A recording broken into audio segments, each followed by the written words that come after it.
இந்த பேட்சில் ஏறக்குறைய ஒரு 36 பேர் 39 பேர் ஸ்டார்ட் பண்ணி 34 பேர் முடிச்சிருக்கீங்களா?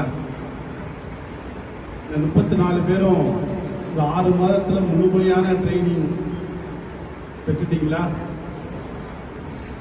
நல்லா சொல்லி கொடுத்தாங்களா?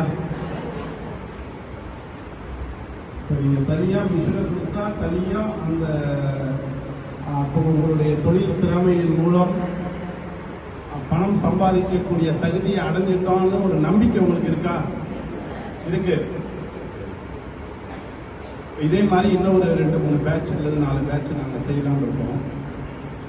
ஏறக்குறைய இந்த ஊர்ல இருக்கிற எல்லாரையுமே இதுக்கான தகுதியை பெறணும், இதுக்கான தனித்திறமையை பெறணுங்கிறது தான் நம்மளுடைய எண்ணம். என்னோட தேக்கு தோப்புல உள்ள எல்லா தேக்கையும் வெட்டிட்டோம். தெரியுமா? எதுக்கு வெட்டி இருக்கு? அங்க ஒரு பெரிய என்ன பண்ண போறோம்? ஒரு பெரிய கவர்மெண்ட் இண்டஸ்ட்ரி கொண்டு வரோம். ரெடிமேட் ஆடைகள். அந்த ரெடிமேட் ஆடைகள் கம்பெனி கொண்டு வந்தா அதுல வேலை பார்க்க போறது யாரு?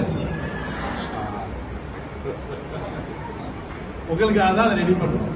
அப்போ அந்த கம்பெனி வர்றப்ப நீங்க எல்லாம் அதுல வேலை பார்த்து நல்ல சம்பளம் உள்ளூர்ல இருந்துகிட்டே பெறணுங்கிறதுக்காக தான் இந்த அமைப்பெல்லாம் ஒண்ணா செஞ்சுக்கிட்டே வரோம்.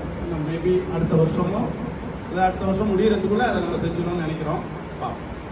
நீங்க இதுல முழுமையா கத்துக்கிட்டீங்கிறது சந்தோஷம். அடுத்த பேட்ச் இன்னும் ஒரு மாசம் 2 மாசத்துல ஆரம்பிக்கும். இன்னும் பேலன்ஸ் யாரெல்லாம் கத்துக்காங்களோ உங்களுக்கு தெரிஞ்சவங்கள்ட்ட சொல்லி வந்து கத்துக்கங்க. இதே இது நாங்க எதுக்கு அப்பதான் கம்பெனி ஆரம்பிக்க போறோமே, அங்க வந்து வேலை பார்க்கணும், எங்களுக்கு எதுக்கு மிஷினுங்கிறது அர்த்தம் கிடையாது. மிஷின் எதுக்கு கொடுக்குறோம்னா கத்துக்கிட்டது மறந்துக்க கூடாது இல்லையா? தொடர்ந்து அதை நீங்க அதை வீட்டில் இருந்துட்டு வீட்டில் ஏதோ ஒரு பொருளாதாரத்தை சேர்க்கக்கூடிய அல்லது உங்களுடைய வீட்டில் உள்ள துணிகளை தைக்கக்கூடிய அமைப்பை நீங்க தொடர்ந்து அதை செய்யணும். சரியா? அதனால அதை வந்து தொடர்ந்து செய்யுங்க.